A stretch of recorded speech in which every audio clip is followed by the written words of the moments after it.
Hi hello నమస్తే welcome to my channel భయ. ఈ ఛానల్ కొత్తగా చూస్తున్నట్టయితే ముందుగా సబ్స్క్రైబ్ చేసుకోండి. అలాగే నేను చెప్పే వీడియో సమాచారం అందరికీ షేర్ చేయండి భయ.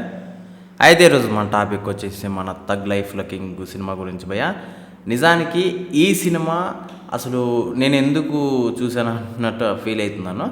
యాక్చువల్గా అయితే నాకు తెలిసినంత వరకు ఇందులో కమల్ హాసన్ గారు ఎందుకు చేశారా అన్న టైప్లో అయితే నేను బాధపడుతున్నా భయ. నాకు లిటరల్లీ సినిమా అయితే చాలా బాగాలేదనే చెప్పొచ్చు. ఎందుకు అంతలా బాగాలేదని చెప్తున్నానంటే అసలు ఇది కమల్ హాసన్ గారు చేయాల్సిన సినిమానే కాదు భయ. అంటే ఆయన డిఫరెంట్ సినిమాల్లో ఇది కూడా ఒకటి అనుకోవచ్చు. కాకపోతే ఇలాంటి స్టోరీ అయితే ఆయన చేయకుండా ఉండింటే బాగుండని చెప్పేసి నేనైతే అనుకుంటున్నాను భయ. ఒకవేళ ఈ స్టోరీ ఎంచుకోవడానికి కారణం మన మణిరత్నం గారే అని చెప్పేసి నేనైతే అనుకుంటున్నాను. అంటే ఆయన కోసమే ఈ సినిమా చేశారేమో అన్న టైప్లో అనిపించింది. కానీ ఆయన పర్టికులర్గా ఈ సినిమాని అయితే ఖచ్చితంగా ఎంచుకోండ్రు వేరే డైరెక్టర్ నింటే మాత్రమా.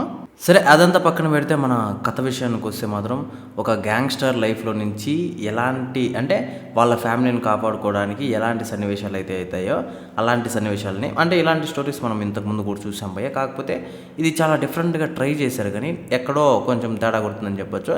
అలాగే మన శంభు గారి క్యారెక్టరు ఒక డిఫరెంట్గా ఉంటుంది. నేను ఏదో అనుకున్నా కానీ ఆయన క్యారెక్టర్ మాత్రం సూపర్ ఉంటుంది భయ్య. లాస్ట్ క్లైమాక్స్ అయితే ఆయన క్యారెక్టర్తో ఒక అద్భుతం అనే చెప్పొచ్చు. నాకు లిటరలీ చాలా వరకు అసలు లాస్ట్ సీన్ మాత్రం గూస్ బంప్స్ వచ్చాయని చెప్పొచ్చు భయ. మిగతా సినిమా మొత్తానికి ఏదో స్లోగా అంటే నేను గ్యాంగ్స్టర్ అంటే ఏ రకంగా అనుకున్నానంటే భారీగా ఉంటుంది అన్న టైప్లో అనుకున్నాను.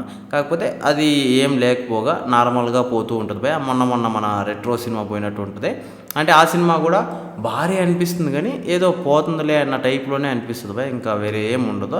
లాస్ట్ క్లైమాక్స్కి వచ్చే కొందరికి మరి అది కూడా దారుణం అని చెప్పొచ్చు. అయితే ఆ సినిమా గురించి కొంచెం పక్కన పెడతాము. నాకు తెలిసినంత వరకు ఈ సినిమాని పర్టికులర్గా నేను చెప్తున్నా కదా, ఖచ్చితంగా మణిరత్నం గారి కోసమే ఈ సినిమాని అయితే కమల్ హాసన్ గారు అయితే ఎంచుకొని ఉంటారు. మన అందరికీ తెలిసిన విషయమే భయ్య. మనం ప్రత్యేకంగా ఆయన యాక్టింగ్ గురించి చెప్పాల్సిన అవసరమే లేదు. మన కమల్ హాసన్ గారి గురించి అసలు ఆయనకి కెమెరా పెట్టాలే కానీ ఆయన ఒక రేంజ్లో అయితే యాక్ట్ చేస్తారని చెప్పేసి మన అందరికీ తెలిసిందే. ఆయన 360 degrees యాక్ట్ చేయగలడు. కాబట్టి ఆయన వల్ల ఏదో కొద్దిగా ముందరకు పోతుంది కానీ మరి ఆ కథ వల్ల అయితే సినిమా అయితే ఖచ్చితంగా పోదు భయ్య. అలాగే నాకు చాలా బాగా అనిపించింది అంటే వీళ్ళ కాంబినేషన్ భయ్య. అంటే మన శంభు గారి కాంబినేషను అంటే శంభు గారిది మన కమల్ హాసన్ గారి కాంబినేషన్ అయితే వేరే లెవెల్ అనిపించింది. వాళ్ళిద్దరి మధ్య ఒక బాండింగ్ ఉంటుంది. అలాగే ఒక శత్రుత్వం కూడా ఉంటుంది. అది సినిమాలో చూడండి చాలా ఎంజాయ్ చేస్తారు. ఆ ఒక్క విషయంలో మాత్రము నాకు లిటరలీ చాలా అద్భుతంగా అనిపించింది వాళ్ళ కాంబినేషన్ మాత్రము. ఇంకా బ్యాక్గ్రౌండ్ మ్యూజిక్ అంటారా అసలు ఏదో కొట్టాలనుకుంటున్నట్టు అనిపించింది కానీ ఇంకా వేరే ఏం లేదు. పాటలు అంటారా నార్మల్ అని చెప్పొచ్చు. అంటే తమిళ నుంచి మనకి తెలుగు డబ్బే అవుతుంది కాబట్టి నార్మల్గానే ఉన్నాయి.